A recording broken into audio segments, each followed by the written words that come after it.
What you just said is one of the most insanely idiotic things I have ever heard. What kind of ignorant shit is that? At no point in your rambling, incoherent response were you even close to anything that could be considered a rational thought. You idiot, you fool! Hey, dummy!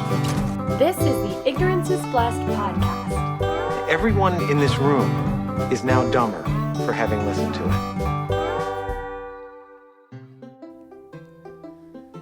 Hey idiots, welcome back to Ignorance is Blessed, the podcast that attempts to overcome ignorance, mostly by asking ignorant questions. I'm your host, Jessica Michelle Singleton. I am a comedian, in theory, and because when our show's ever coming back, and I'm an idiot, that's why we're here.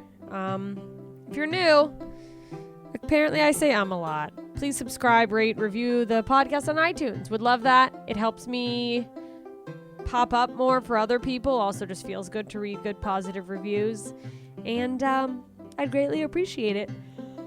Thank you so much to everyone who has done that recently or ever.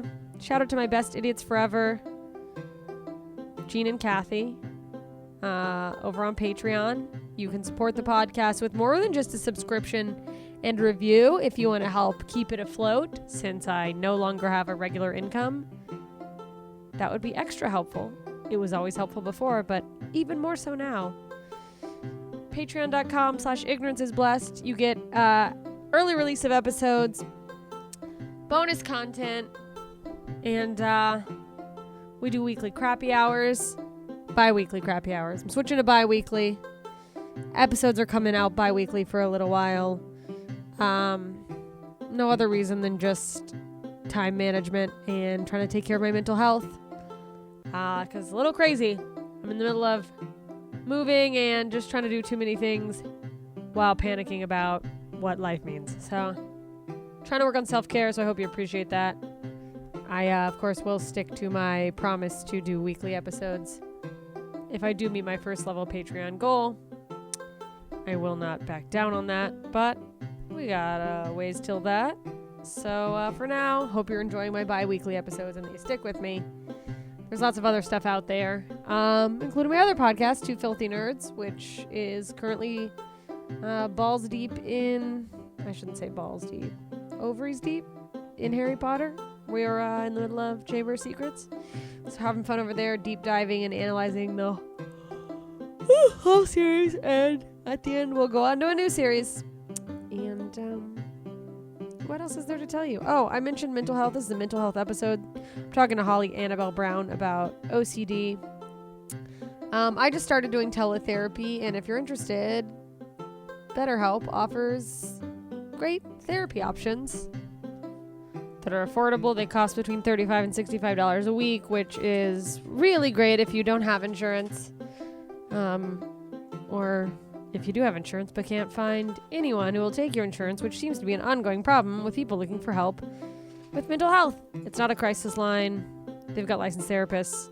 You can text, chat, phone, or video, and you can get one in under 24 hours. So if you're interested in that, check it out at betterhelp.com/JMS. I don't know. Or go somewhere else. If you use that, in theory, it helps me make more money. I'm not going to lie to you guys. But either way, if you're struggling with your mental health, there's a few other options out there. I, use one through my own insurance as well. So just reach out, find a professional, get the help you need. Feel like I would, be selling myself short to not plug that link, but I'm much more concerned with you guys getting the help you need and being happy than I am with you using my link. But that's available, and it's in the show notes if you're interested. And one thing I do not feel weird about promoting is Neuro Gum, the official sponsor of this podcast. I take Neuro Gum to help with my mental health, specifically my focus. It's energized, caffeinated. I can talk. I didn't have my Neuro Gum today. Surprise. I should probably get back on that. Anyway, it's caffeinated gum It's got B vitamins and L-theanine, so it gives you focused energy. And it helps me concentrate on the projects that I'm working on and what's in front of me. Did it help me realize that maybe I needed to pull back on a few things because I had too much on my plate and it was going to make me blow my head off? Maybe. But, that's where BetterHelp.com came in. No, if you want to try it, it's really good. It was on Shark Tank. They approached me because I was already raving about them. So this isn't just some bullshit sponsorship. But anyways, getneuro.com. Use the code JMS for 15% off your first order. And if you do that, let me know. Send me an email. Tweet at me. Go to the Facebook group. Ignorance is #BlessedIdiots. Let me know how you're liking it because I love it. And I'm interested to see how other people are liking it. And that is not part of the ad. It's just a thing I'm going to say every time because I don't know. I guess, is this what people are like when they discover cocaine? That they're like, fucking, have you tried Coke? Oh my God, I fucking love Coke. But it's just Neuro Gum. Anyway, I'll shut the fuck up. I have no shows coming up. You guys know that. Is the world ending? I mean, it's the end of the world as we know it. Boy, have they overplayed that song everywhere? Probably. I mentioned the Facebook group one last time. Ignorance is #BlessedIdiots. You can join that. You don't have to be in Patreon or anything requiring money. It's just a free place to post. I mean, it seems like mostly a bunch of fun memes lately, but you can start conversations about things that you want to learn about. Maybe you have a viewpoint that would be considered ignorant, that you're kind of, confused about something. Get in there. Start a discussion. We can agree to disagree, but we can also have mature conversations about two sides of a coin or whatever the fuck. I'm clearly doing really well today, you guys. Look, enough about me. Let's get to our guest, Holly Anabel Brown. She's rad. She's a funny young comedian, and she talked to me about her struggles with OCD. And we tapped a little bit into the bipolar arena. We discussed that a little, but the main focus was OCD, and it gives a lot of insight on this conversation. Sort of gives you the real look at what it's like to have the brain of someone with OCD versus, the cartoonish, out of date, as good as it gets version where you think everyone has to wash their hands 40 times and lock the door 800. So, that was a yawn. I'm boring myself. You guys, I promise the podcast is much more exciting than this intro. Give it a listen. Let me know what you think. Enjoy. Holly Anabel Brown. Hey idiots, it's me. I am here with comedian Holly Anabel Brown. Thank you for joining me. Oh, thank you for having me. Yes, we are, joining me via Zoom. I feel like I always have to qualify because there will be someone like, what do you mean joining you? We're in a quarantine. It's a crisis. I don't know how to get into this without just diving into it, but yeah. So you live in Los Angeles. You've been doing comedy for a few years, yeah? Yeah, I've been doing stand-up for 5, and then, I'm born and raised in LA, so I've been doing different types of comedy for 5 years before that. Oh my God, you're like LA original. What part? The Valley. I'm a Valley girl. 818 forever. I love it. Yeah. Wow, that's so cool. My boyfriend's grew up in Calabasas, and it's just we're a rare breed. I know you don't meet a lot of locals, which is probably only an inside LA thought, but it's because the rest of us are fucking psycho assholes. We're like, I'm gonna move to Hollywood and be somebody. I just have a theory that the idea and concept of Hollywood, or the type of people that come to Hollywood and they're bougie and they're assholes and all this, are not at all started in LA.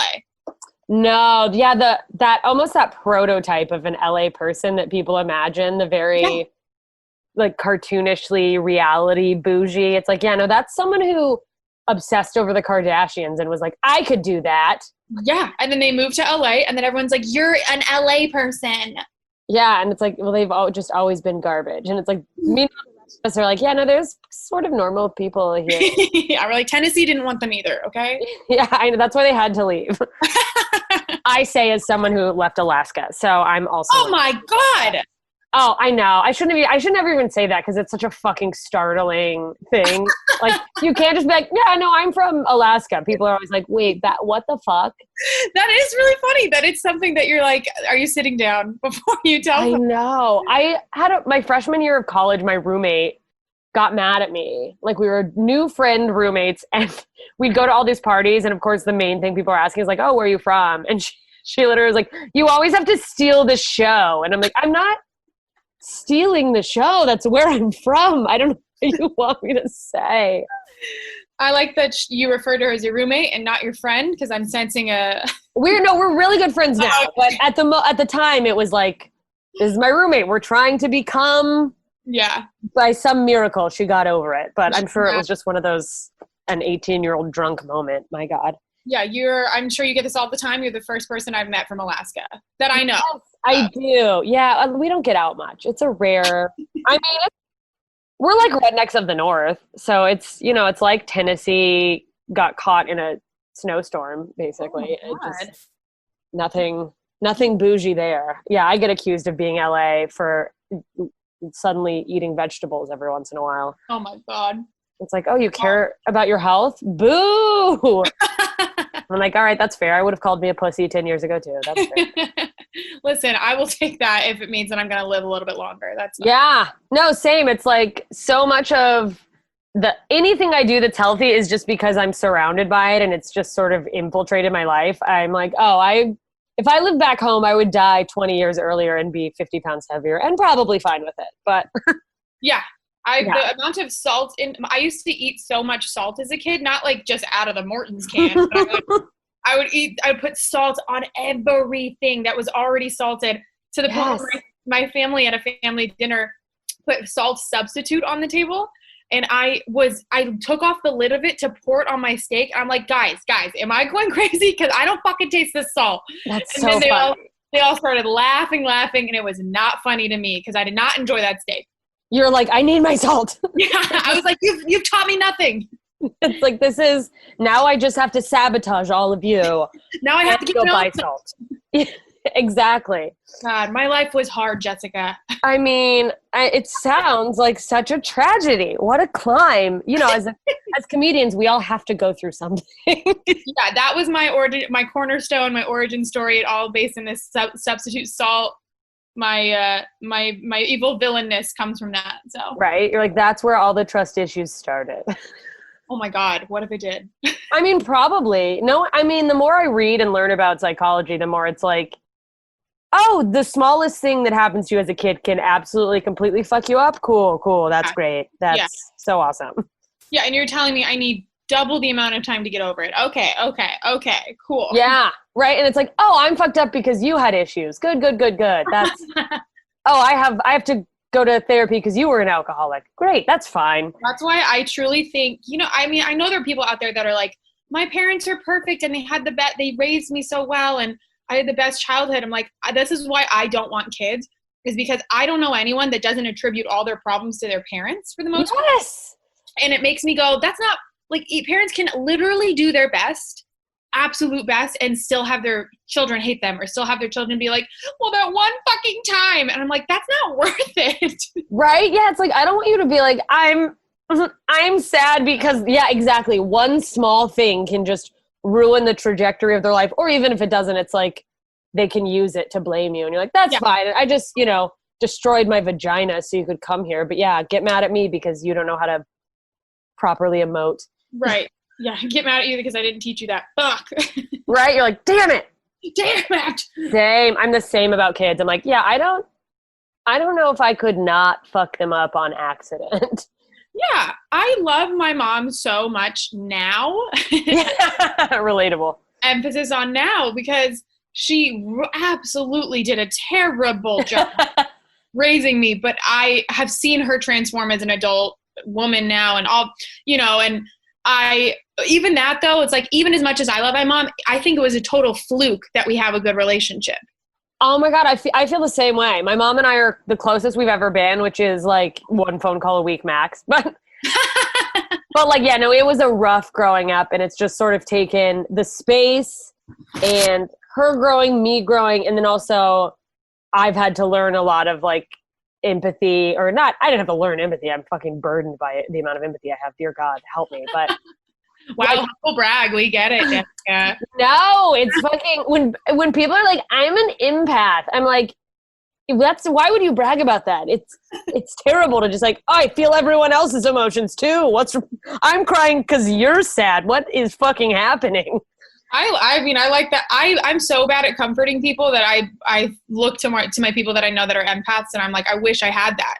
Like, I know that I'm empathetic, but I never got that growing up, so I freeze when somebody is crying in front of me. I'm like, they're there. Yeah, you're like, just like a weird distant pat on the shoulder. You're like, okay. I feel like I can say all the right words, but I don't know how to physically help somebody. I feel like there's a lot of things where, like, as much as you probably feel weird in that, I feel like there's a lot of things you cannot physically help somebody with. Yeah. When it comes to anything that's like a very sad or like emotional thing. And we all have this, we're all compelled to be like, well, what can I do to fix it? Because as a society, it's like being sad means you're broken. And it's like, no, I think there's a lot of things where it's like, no, that person just is going to be sad for a little while and you can comfort them, but trying to be like, it'll be okay when someone's world is falling apart. I don't know. No, you're right.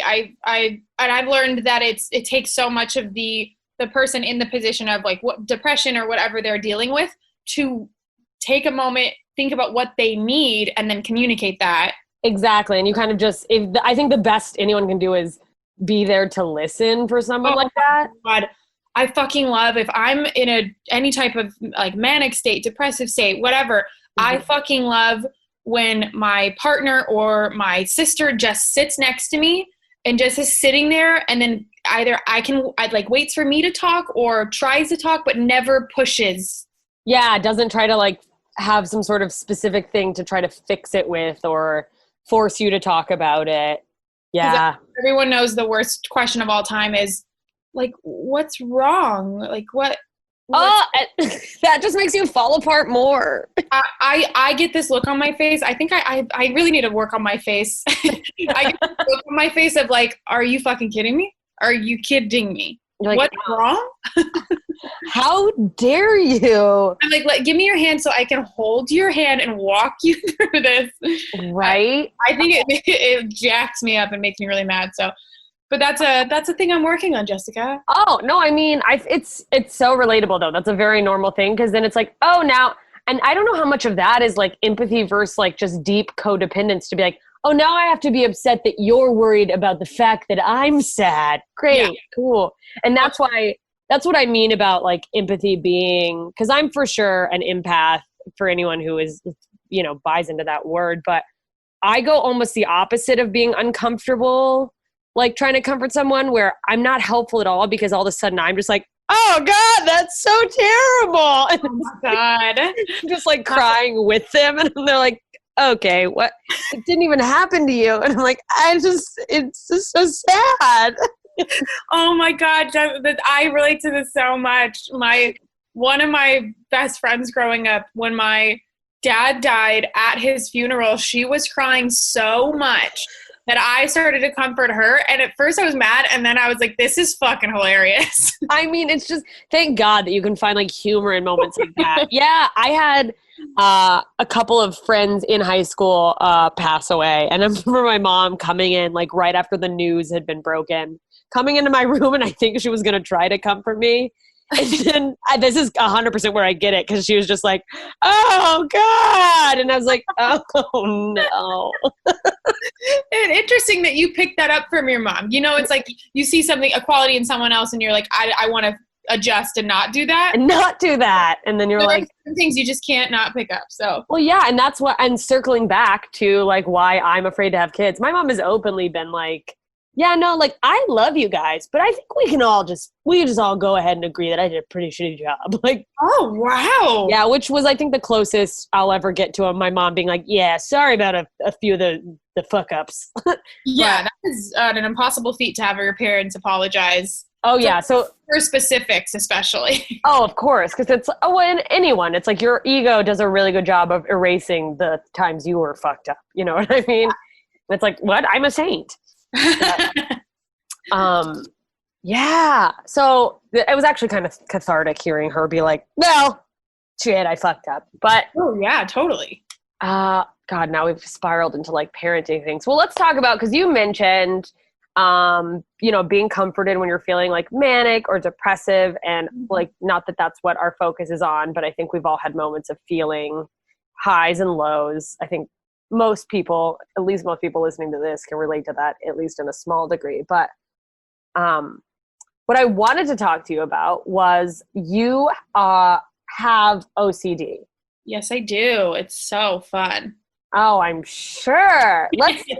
Especially during the quarantine. Yes, no, it's like what I was supposed to interview you earlier, and I have the worst organization skills on the planet. So I think this worked out perfectly. Like I have never been so attuned to noticing the minute details of my OCD than when you have no option but to like look in a mirror at yourself 24/7.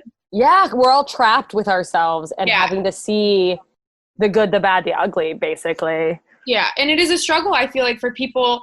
It's not something that I've seen super spoken about of like what quarantine can possibly doing for people with their mental illnesses, because they don't have their, like, even if they continue to have therapy, it might not be the same type of therapy, or could be taking medicine, but they don't have those other coping mechanisms. Absolutely. And and it's such a new, unique experience that I feel like that, it's unique to the world, but we're all going through it, that I feel like it's probably hard to speak about until people see a little, a little bit more of, what's their experience, or for sure from like a psychologist's perspective of, well, let's not jump to assumptions yet. It's a little early in this crazy, unique experience. But I think we take for granted the coping mechanism that socializing can be. You know what I mean? It's a need, but also in a way you can use being social as an avoidance of having to look at all this shit. Yeah. And for certain people, it's genuinely a need that needs to be met before you can like achieve or unlock different parts of your brain. Absolutely. It's like, I need to socialize and physically be around people in order to feel funny enough to write jokes. Absolutely. Like anyone who's an extrovert, it's like you get your energy from others. And that's why those like Zoom comedy shows are such a weird concept, because it's exhausting. Yeah. Because you're like, oh, this is not the thing I get from doing comedy. I don't get from this, which very much makes it clear that I use comedy as a drug, but but it's like, oh, this just is like giving a speech into the void. It's like doing Zoom comedy shows makes me like, how are there YouTube personalities who alone? Like, what psychopathy? Like, it's so fucking, because there have been a couple times in this where I'm like, maybe I'll do some type of video blog, and I'm like, I can't. Like, I'm trying to be like, you gotta make that content. No, I just think it's like shone a spotlight on the vanity of especially like the current wave of stand-up comedy and what it means to be a stand-up comedy now. Yeah. It's shown, of course, stand-up comedians are fucked up, and they have, I mean, I hate saying that. I feel like that's such an old stereotype, but of course they have their reasons for wanting to talk about the things they talk about. And of course, I mean, it's shitty. I mean, I totally feel you. I'm being like, it feels weird to say they're crazy, but at the end of the day, like, we're all going in front of a crowd of strangers and our goal is to be laughed at. We're fucked up. Yeah. Like, yeah. And then but then there's like there's another sect of people that it's not, sometimes I go, is this even about stand-up comedy for you? Or do you just need the attention so badly you would get it in any way, shape, or possible? And stand-up is like a quick drug fix to get that. Yeah. And that is honestly haunting.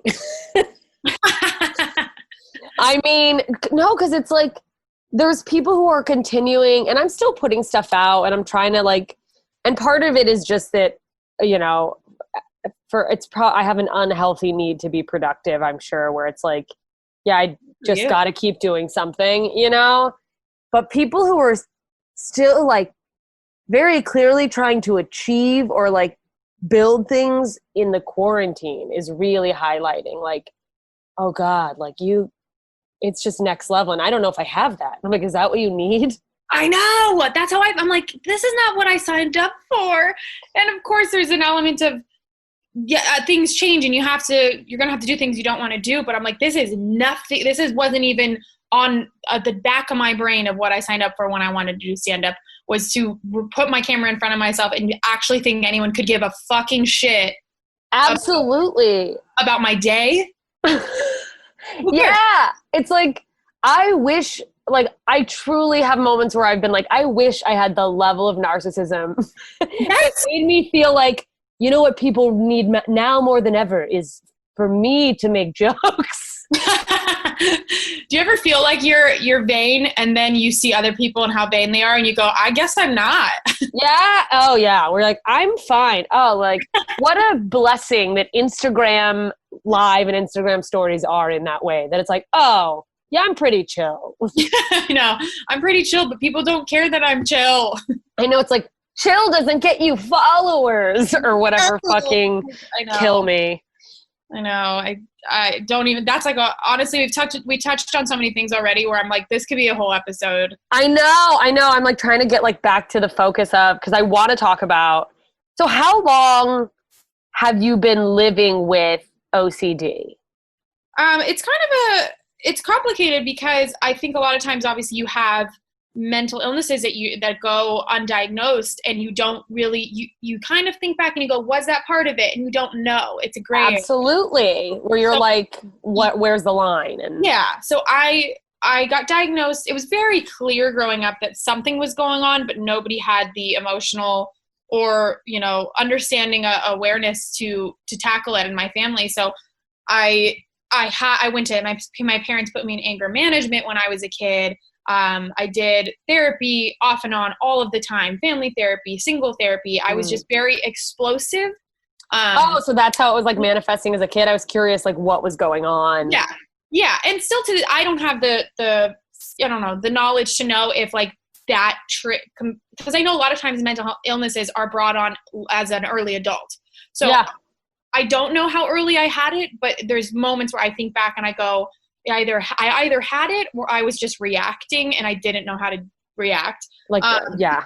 So I was diagnosed as bipolar when I was 19 because after a suicide attempt. And then I had to go to mandatory therapy and counseling. And while I was doing this therapy and counseling, I really connected with my therapist. And after about a year, he then was like, I got bad news. Oh no. You got OCD too, my girl. And I was like, he said it much more professionally. And then we high-fived and chugged a beer. Yay. It's great that you had a few. So at least, it's unfortunate that it took, getting to the point of like suicide, but that it sounds like you relatively quickly found a therapist you clicked with, which is great. It's so bizarre. Then I look back on my life of what the things that had to have happened in my life in order to find the thing I loved. And yeah. Like, I had to, try to kill myself and it didn't work. And then I found this therapist that changed my view of therapy. So it was so beautiful. And the unburdening of finding out you have mental illness and that's why you're the way you are, and being able to communicate that to people. So even if they don't understand what mental illness is, at least they know I'm not quote unquote crazy. That there's like a specific thing behind it. Was getting diagnosed in a way like a relief? Oh my God. It's honestly, the OCD was more of a relief than bipolar. I think I knew that I was bipolar and I could see how it was affecting me, but I just didn't want to admit it. And then being diagnosed with OCD, you have a weird idea of what you think it is. Like, any mental illness, you have a small idea, but with OCD, I felt like for some reason that was one of the least developed in like pop culture and talked about. And I didn't really know what it entailed. Everyone just thinks it's like, you have to touch a doorknob 7 times before you leave. Everyone thinks it's like as good as it gets and you wash your hands in like scalding hot water 8 times. Yeah, I had a therapist one time tell me to watch As Good as It Gets. And I went back to her and I was like, but what about all the racism? Shit, I haven't watched it in so long. Yeah, not quite as relatable as you thought. So what happens, my therapist was explaining to me, if you already have a mental illness, you can sometimes develop an umbrella mental illness. So I then developed OCD as a coping mechanism for my bipolar disorder. Oh. And then the OCD became the most prominent thing in my life. And it still is right now. Like it is, I have bipolar, and I think I've done enough therapy, not enough. Holy shit, there's never enough. But I've done a lot of therapy, and I found great things to help me cope with my bipolar. But OCD it feels impossible because it's like rapid fire in your brain 24/7. You know, you can't, it's inescapable. There's no highs and lows like there are bipolar. Interesting. It's just like a nonstop. So are you constantly, is your mind like constantly infiltrated with like a thought, like a specific thought until you do something? I think the one common misconception for people with OCD is that they have like 7 things they have to do in their house before they leave or something like that. But for me, it's I have like I don't know if you're familiar with trichotillomania. Are you? Oh, I'm cringing. Yeah, I have a form of that, and it's also, I can't remember the name. There's some type of like, it's like a skin picking thing, but I will pick at my skin to get like certain, I have a lot of moles. Like they sound disgusting. They're very cute. I mean, no, anytime I have a ton of moles, and saying the word moles is like, oh. But I have a lot of moles, and moles develop little like thicker hairs, and I will probably I could spend 5 hours just picking at it, and I oftentimes rip the mole off because gosh. The control and the satisfaction I get of getting that hair out for some reason is unrivaled. Whoa! And something. And for the people who don't know, I guess let's back up. Because I just blasted through trichotillomania. Or wait, is that how you say it? Mm-hmm. And that's like pulling hair, right? It's just the obsession with pulling hair. A lot of people do it with their eyebrows and their just the hairs out of their head. But I do it with the hairs out of my mole, and I will, if I feel a hair on my body, I can think of and do nothing else besides touch it until I can get it out. Wow, that's so interesting. And it feels debilitating when I want to, like, I'll be out in public with a friend and I cannot do anything besides like grip my arm and touch this hair, because something about me going, it's here, it's here, it's here, I'll get it eventually, is helpful. Yeah. Wow. But that's just one of the things that I like, that falls under my, obsessions. That's interesting. Yeah. 'Cause I feel like people don't talk enough about like breaking down the like obsessive and compulsive parts of, obsessive compulsive disorder. So it's just like a thing that you get like almost stuck on, where it's like, I can't function until this is done. Yeah. I can't, I have a blanket that I grew up with as a child, and there's fringes on it, and I just put them between my fingers and I like mush them around. It sounds so stupid when I say it. Well, no, but it's like what you do and what you're like, kind of compulsed to do and what you need to do. Yeah. And I when I have them in my hands, like I have to tell my boyfriend, I go, I need you to take this out of my hands and like hide it from me, or I won't be able to go on a run. That's so funny that it's like, you're like, I cannot stop touching it. Yeah. And I just thinking about it now, I'm like, ooh, baby, I can't wait to go touch that. Touch that blanket. I love you. My boyfriend hates that blanket. Oh, I'm sure. 'Cause he's probably like, what the fuck? He's like, this blanket is so fucking old. It's got cobwebs on it, Holly. It's just falling apart. He's like, it's not a blanket. It's like a few strings. It does. It has the biggest hole in it, and I can't wash it because the hole will get bigger. Oh no. So it just literally smells like ranch dressing, and my boyfriend's like, get this out of here. It's gross. That's so funny. He's like, I love it so much. That's so funny. Well, I'm sure like instances like that, you've probably gotten reactions of people like, you're like, no, I just need to do this. People going like, no, you don't. Like, you're fine. Have you ever gotten that? Like, how does that feel? How do you respond to that? I feel like having OCD is a lot more private than a lot of other mental illnesses day to day. It's not, because it's mostly developed like within your daily routines and your habits, and it's not so like people that don't live with you won't see it as much. And like my close friends notice it only because probably length of time I've, hung out with them over like, 20 years or whatever. But I don't think a lot of people would ever know. Wow. Yeah, because it's just like a lot of it's probably little tiny mannerisms that you do, especially at home. Yeah, the bigger stuff that would affect me outside of my home is obsessive thought processing. Like, it's like if somebody says something to me, or I don't know, like say, this is going to sound really stupid, but if somebody unfollows me on Instagram, or like I noticed they blocked me on Instagram, and then I'm like, why the fuck did they do that? And I will not stop until I can try to find out. Like, I've gone so far as this guy unfollowed this guy I did not even like. I did not like this man. You're like, I don't care, but in the moment. And he unfollowed me on Instagram after I did his show. And I was like, I did really well. I don't understand what happened there. Oh, that's a dick move. It totally is. And also he was like really nice to me. So it was very confusing.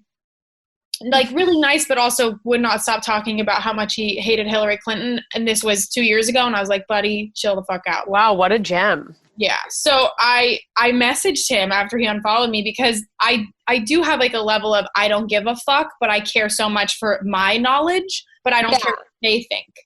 Yeah, but you're like, but I need to just know so I can have clarity. And I messaged him and I was like, hey, dude, what did I do to you? And he was like, nothing. And I was like, okay, could it be more obvious that I did something that you didn't like? If you care to tell me and I could help, like resolve this situation. Let me know. And he was like, you're good. And I was like, okay. It did help me kind of close the thing up. I don't like you. I don't need that. But I would have been absolutely obsessed if I had not reached out and said something. Yeah, no. So it's almost like manifests in ways where like there's just things that shouldn't be that big of a deal, which, by the way, you saying this and you going like, this sounds stupid. I'm sure there's so many people who have felt this way specifically about social media stuff. Yeah.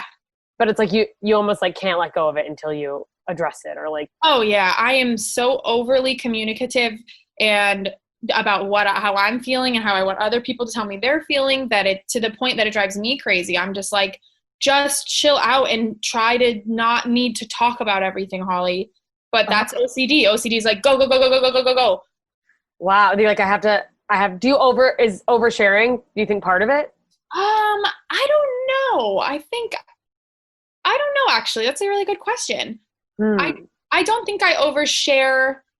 I think I'm really good at reading people, but so I don't overshare, but I am an open book in this, like, I'll make sure they know if I'm going to talk about my OCD or I'm going to talk about my dad, like, I'm okay talking about it. Yeah. It's almost, I mean, I'm so morbid that I'm like, it's almost annoying that you have to like care about that other people feel sensitive when you talk about your tragedies or your struggles. But it's like, that's the thing I had to learn with comedy too. When like doing comedy about things that are more personal, is the best way somebody put it to me is because there's that whole tragedy plus time. And I don't know if you make any jokes about either of these things, but yes, definitely.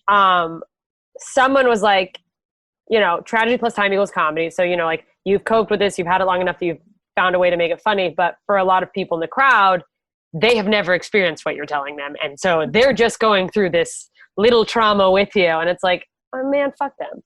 But it's so interesting to think about that, because you're like, you're going through this trauma, but you still also didn't experience it and it doesn't affect you. Yeah, you're like, and if I'm on stage as a comedian telling you about it, clearly it's supposed to be funny. But it's like, I have maybe a whole 15-minute chunk about mental health, specifically depression, but it's one of those bits where like for a long time I was obsessed with like, I want more people to like it. And then I realized it's just a bit where like the people who get it are going to love it. And some people, and no begrudging towards them. It's like, oh, I'm happy that some of you think that this is either sad or you don't see why it's funny, because it means you've never tried to kill yourself. Oh my God, that is such a good point.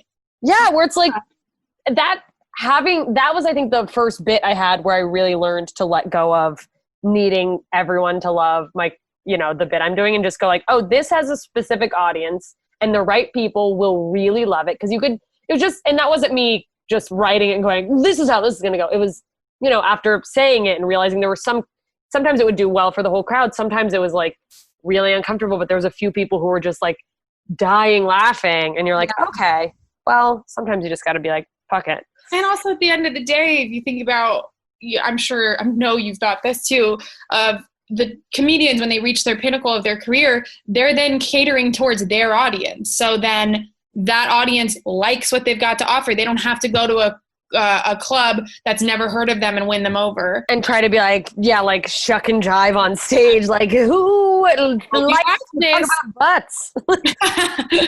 Yeah, I have a joke about, I've been in mental hospitals twice, and the last time I went was I think it was almost 2 years ago. Huh. Wow. Time flies when you're having fun, you know? And I wanted to, honestly, when I went to the mental hospital, because I tried to kill myself again. It did not work. I'm very bad at that. I've only had one fail, but I feel you, where you're like, I mean, what a fucking cherry on top of a shit cake. You're like, I don't even like myself. Why can't I do this? Come on. I was in the mental hospital. I remember when I was in there, I was like, I better fucking get a joke out of this. And I get out, I write a joke, and I love the joke I wrote. And I would say 80% of it does super well. The joke is probably like a 5-minute joke. Yeah. 80% of the joke does really well, and everyone's on board.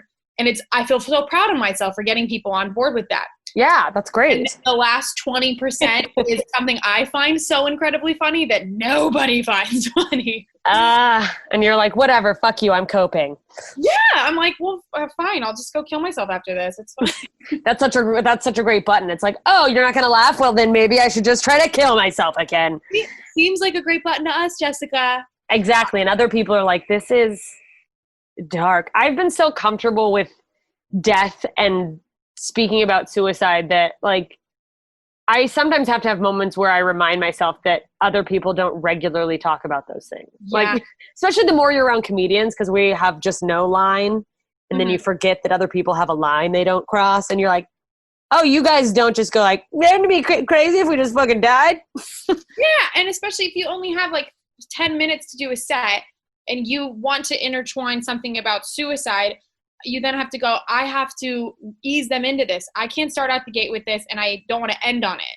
Yeah, so it's like sandwiching it in, and then wondering if you leave and they go, well, that suicide girl was interesting. Because it's like everyone will just, whatever you're doing, whatever short set, it astounds me how even the industry will like watch someone and sum them up sometimes by like a 5-minute set. And it's like, sorry, you don't think that that's like all that they are is like the asshole on fire girl. But that's what you're going to remember them as? Cool. You're like, give it up for this comedian. She once shit her pants, and now it defines her. It's all of who she is. She is not multidimensional. Man. Okay, so 2 years ago. Yeah. So what were you having, like a manic episode, or what's going on? That's when my OCD really took over, and I began to not be able to sleep at all because I would try to go to sleep, and then one thought would enter my brain. It could be as innocuous as, shoot, I forgot to give that table Parmesan cheese. Oh, fuck. Yeah. Or it could be as big as, I don't think this friend likes me at all, or I don't think anyone thinks I'm funny. But that thought will go in my brain. I'll lay down, I'll close my eyes. In my head, I'm like, I'll feel like I'm thinking about the thought maybe twice, 3 times, but I'll look at the clock and 5 hours have passed, and it's been that one line on repeat the entire 5 hours. Whoa. And I will not sleep. And bipolar disorder, if you're manic at the same time as having, OCD, you don't sleep when you're manic, and then you don't sleep when you have OCD. And I went an entire month with at most getting 1 to 2 hours of sleep a night. Oh, so that would make anyone snap, So I started to hallucinate, and I started to have body shivers and chills because my body was not healthy. Fuck. I had to cancel on everything because I could not physically function. And telling somebody I didn't get any sleep doesn't even do it justice. No, because they're like, yeah, you had a fucking late night. All right. And you're like, yeah, you're like, I'm losing my mind. I'm fine. I'm like, bitch, I saw the sunrise. Fuck. So I didn't sleep for an entire month, and your psyche, I felt like I was battling so many wars that there was no way I was going to win. And I was like, I'm never going to sleep again. It developed into a severe fear of sleeping. And I decided it would be a better option to try to kill myself than to try to get through this. Like I felt like I was bipolar. I had OCD. I'm scared to sleep. Like, yeah, you just felt like it was like almost hopeless. Yeah. And so I tried to kill myself. It didn't work. I got put in a mental hospital, and it was the worst mental hospital experience I've I like how I say that. As someone who regularly takes trips to the mental hospital, I have to say, 1 star. Seriously. I tried really? About how when I went to the mental hospital the second time, I was like the cool senior out of mental hospital. And I was like, guys, at my other place, they had ketchup. But no one thinks it's funny but you. God, I feel it so hard. But yeah, then you get trapped in the mental hospital system, or the system of mental health, and it's so bad. It makes you feel even more hopeless, and it made me feel like I have to do something about this. So that was good. I'm like, I have to try to kind of like spurred just enough like energy to try to figure out a different solution. It was 2 thoughts. It was like, I was like, I want to help other people not deal with the mental health system. And then also I was like, if I'm ever going to do this again, girl, you're going to get this right. You're not going to botch this time. God. So I know it was very dark, but I still think it's funny. The idea of like mental hospitals are so bad. You're just like, I'm going to do a showstopper next time. Oh, dude, I get it. I mean, someone once called me, which is such an overstatement, but like someone's like, you're like the Michael Jordan of suicide jokes, but like I'm just now thinking of like the Michael Jordan of like suicide attempts, where it's like, yeah, he got cut from his high school basketball team, but did that stop him? No. I got back up on that chair and I tied that noose. You know what I mean? It's like, I'm gonna take more pills. Fuck you. I'm like, hell yeah. I believe in Last time I took 10. This time I'm taking 20. Push yourself. Push your limits. Yeah. You have to believe you can do it. Fuck. Did you go to a mental hospital as well? I actually didn't, which is horrible, or maybe it worked out for the best. I think it worked out for the best, weirdly. So I attempted suicide, failed, and then was like, I guess I'll go to an open mic. Like, and then just talked about it. And by the way, right after I just rambled about like, well, here's what I do. What'd you guys do this afternoon? With like, because I tried to hang myself. So not even hang myself. It was this like psychotic, manic. So I should have put a trigger warning on all of this, but like I tried to like strangle myself, it was a very weird, like over my old shower head. I think it's a whole thing with like the things that your body can do, or not obviously not like can do in a good way, but the things that you are capable of doing, like people say, oh, there's no way you could ever drown yourself, or there's no way you could do this. It's like you don't know what it's like to have a psychotic break then. Yeah, it's like I only recently started talking about this to anyone in like the last few years, as far as like, you know, on stage or on podcasts or whatever. But like what I would have pictured me feeling like to get to the point that I was suicidal, like based on what you hear from people and how I actually felt, were so different. Because I was like in a spiral of I couldn't turn my brain off. I'm not saying it was the same, but I was definitely on the end that sounds like you were, where it was like constant, like infiltration. And it wasn't like, my life wasn't bad. That's like that idea that it's like, well, you know, I've lost all my money and my family left. I mean, I didn't have any of those things, so maybe arguably it was bad, but like that's mental illness, like people that experience trauma. It's like, yeah, you can, I don't know. You have a fight or flight mentality. And I think when you're experiencing the worst part of your life, it's a fight mentality. You're like, I gotta get through this. I gotta get through this. And then after it's over, you're then encumbered by the pressure of what you just went through. Yeah, you're like left to just sit with those residual feelings, which can make your brain do some crazy shit. Mm-hmm. So that, and then you saying I can't turn my brain off is something that I say all of the time. And it feels like it's like one of the only things that makes sense to people. It's like if you feel like you can sit down or do like yoga something I could never fucking do in my life. Fuck, I got into it once, like hot yoga. I like dragged myself there and I fucking hated it. And the whole time I was like, this fucking sucks. And then I'm mad that I ever quit because it took like maybe a month and a half of me just being like, this is fucking, I'm not relaxed at all. And then something clicked and I was able to be like calm. Wow. And it was fucking, I don't know what year it was. 2016. It was the first time in my life I ever experienced what it felt like to have like a brain that was calm. Wow. And let me tell you, like, I was just like, is this just like a thing other people feel all the time? Like the first time I ever had my brain not have thoughts or feelings racing through it, it was just there. Like I just existed. It is. That's what happens. Like, and until that happens, you don't even realize that that's a possibility. Like when someone talk about clearing your mind or like, you know, being calm or observing a thought, it's like you're a psychopath. Observing a thought, I'm like, okay, how many fucking drugs did you have to take to get there, hon?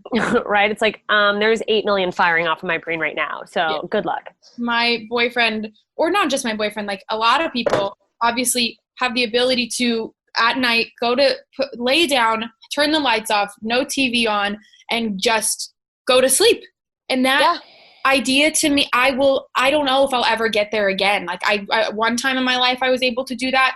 My mental illnesses have developed in such a way that I can no longer, I don't know if I'll ever be able to do that again. Just like lay in the dark. Wow. Just lay with myself. Like I have to have a TV on at a certain, this is where my OCD really shows. I have to have a TV on at a certain volume where I can just make out what they're saying, but it's not loud enough to really like be invested in the conversation. Exactly. And I cannot fall asleep if there's no noise whatsoever. And I can't do like sound machines because there's nothing I can get lost in my own head if I hear a sound machine. That's so interesting. But if I have, and then it has to be the right show. It can't be a show that I'm actually invested in. It has to be a show I've seen enough times that I like.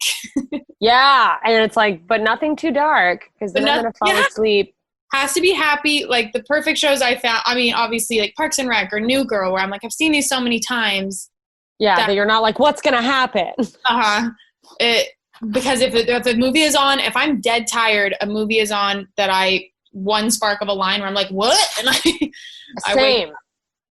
So it's so crazy to think that I don't know if I'll ever get there again. And wow, that is like, because of all the like mental health shit I've struggled with, there have been small moments where my sleep was impacted, but I've always felt really grateful that like I just started with a new therapist, and it was like just this week. So the first meeting, it's kind of almost like an intake meeting, and she's asking me all these questions.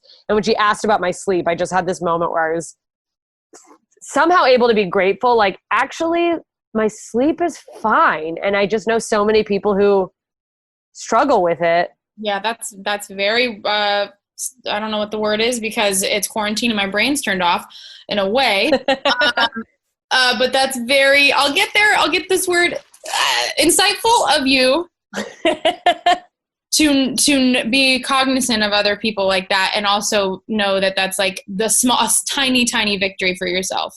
Yeah. Well, and it's also, I'm like the complete opposite. Like I need it dark and quiet. And there have been times in the past where I was hooking up with a guy a few years ago, and like he had to sleep with the TV on. And there was just one night where I just like went crazy, and I was like, I have to turn this up. Like I just was like, it's so annoying. And I was just like snapped because I was like, how do you fucking sleep with this? Oh my God. I love you for doing that.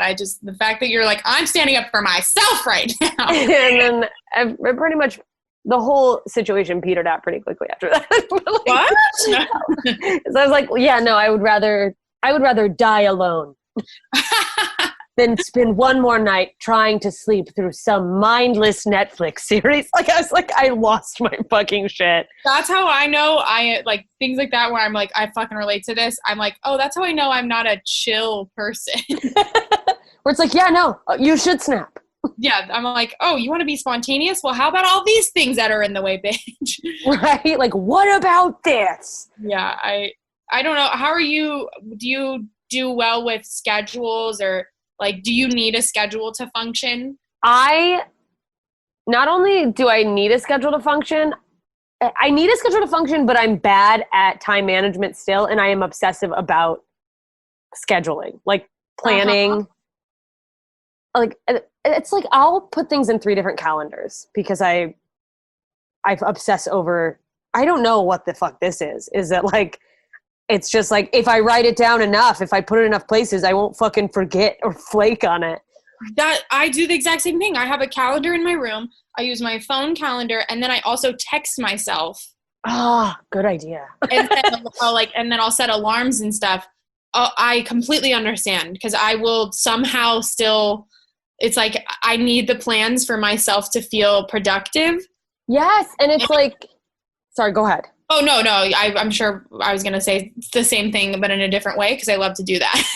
No, I mean, it's one of those things where I constantly, I have this goal of having a full routine for my day of like, well, I'll wake up and do this, and I've never executed this. Yep.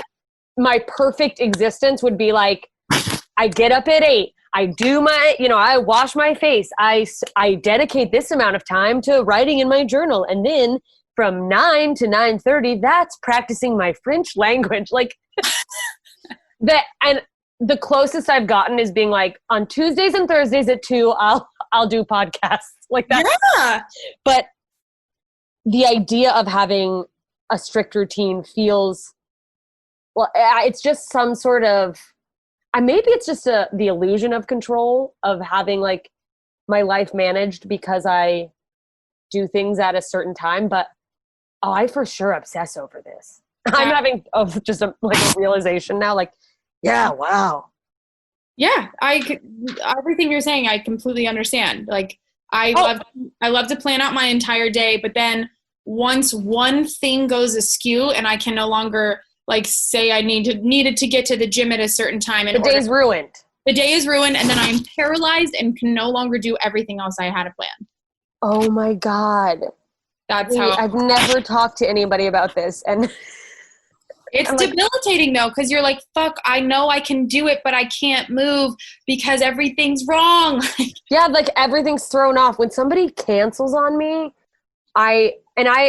which is why I beat the shit out of myself when I cancel on people, because I also have rheumatoid arthritis. So like there's days where I just am physically in pain or exhausted, and I just have only recently given myself permission to be like, no, don't try to barrel through it. Like, just fucking move the podcast or whatever. Like, no one will die.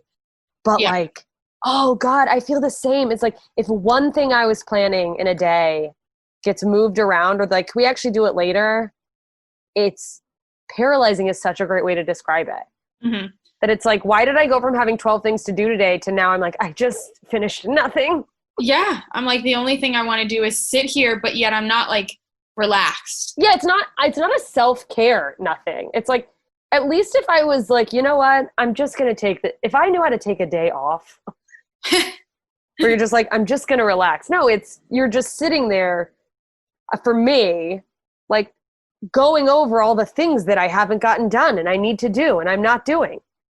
There's never a day off when you have a mental illness. I feel like people that are capable of being like, it's the weekend. I'm like, what is the freedom you have? I envy it so much, because I'm like, I have no clue how anyone does that. Like, I'm like, are you out of your mind? When people text you, do you ever feel this way? When people text you and they go, it's like, say it's 6 or 7 p.m. at night. Someone goes, hey, what are you doing tonight? Do you want to hang out? In my head, I go, you don't think I had my night fully planned? Yeah. But it's like, also, even if I didn't, you're just going to drop this on me now? Why wouldn't you have asked me yesterday if I want to hang out tonight? Right. If you knew you were free, why wouldn't you plan ahead? Yeah. Oh, people who can't make plans. It makes me let's just play it by ear. No. I'll rip my ears off. Are you kidding me? Do you become the person in your friend group or your family or whatever that makes the decisions for people? I'm trying it goes back and forth because like I have the inclination to, but I guess it's this gray area of maybe it's codependence of not wanting to ruffle feathers, people pleasing, I guess, where it's like, but like, here's an idea, but like, if that doesn't work for you guys, yeah, that's fine. Like, what do you guys want to do? But deep down, you're like, this is what I want. Yeah, but it's like, and I'm even like, I'm fine doing someone else's, it's like if it's go to dinner somewhere, it's like, I'm fine going to whatever restaurant you want to go to, but let's just can we just pick something? Yeah. I need to know where we're going and what time. Nothing drives me more insane when I'm with a group of friends or family or whatever, and they're all like, I don't really care. I'm down for anything. Or when you're in a text chain and you're like, hey guys, what do you want to do tonight? Down for anything. I'm down for anything. And I go, cool. Okay. Someone has to decide. Fucking thank God for you. Yeah, I'm probably more of the, I'm cool with whatever. And then, but I have a very small threshold of people going like, me too, yo, whatever, until I go, let's just do this. Yeah. There's always one person. There's always one person that's going to make the decision. It drives me. Well, it's like, yeah, there's so many of things like that, like in a nutshell of like, I don't know, people who want to go to the mall and browse, it's like, kill yourself. What do you, no. I don't want to just peruse it. I'm like, I'm here for one thing. I need to find it. I have to beeline toward it and get the fuck out of here or I will be here all day. Yeah.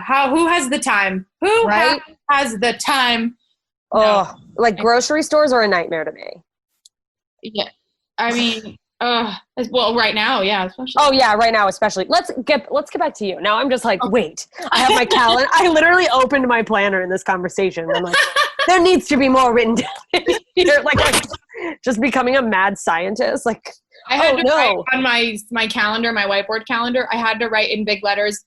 Like everything, I put nothing in big letters so that I would stop obsessively looking at my calendar when there's nothing on it. Oh, that's honestly such a smart idea.